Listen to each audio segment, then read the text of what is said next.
Kejaksaan Agung menyebut saudara akan menyerahkan berkas perkara kasus pengadaan menara seluler 4G Bakti Kominfo ke pengadilan. Sejauh ini Kejaksaan Agung telah menetapkan 5 tersangka. Kejaksaan Agung meminta Badan Pengawas Keuangan dan Pembangunan atau BPKP untuk menghitung ulang kerugian negara. BPKP menemukan adanya kerugian negara yang lebih besar dari taksiran Kejaksaan Agung sebelumnya. Jaksa Agung Burhanuddin memastikan belum ada bukti hukum yang menunjukkan keterlibatan Menkominfo Johnny G. Plate dalam kasus ini.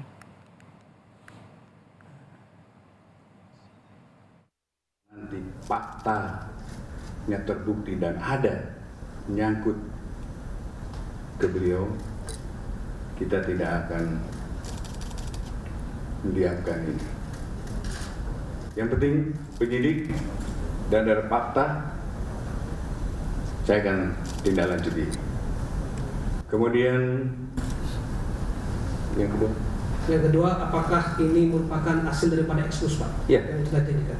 Ini kemarin kan sudah berekspos, kemudian hari ini, sebenarnya kemarin kita mendapat hasil perhitungan kerugian negara.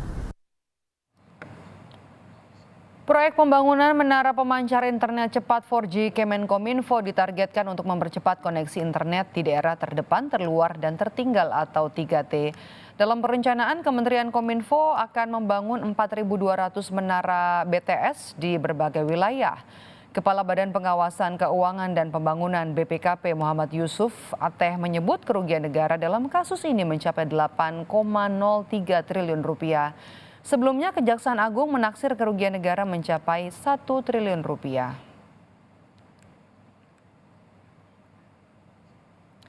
Adapun kerugian negara sebesar lebih dari 8 triliun dari pengadaan BTS 4G Bakti Kementerian Kominfo berasal dari biaya kegiatan penyusunan kajian pendukung.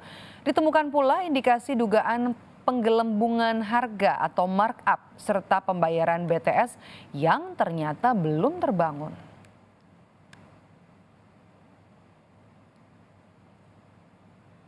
Kejaksaan Agung telah menetapkan 5 tersangka dalam kasus dugaan korupsi pengadaan menara BTS atau pemancar seluler untuk internet cepat 4G.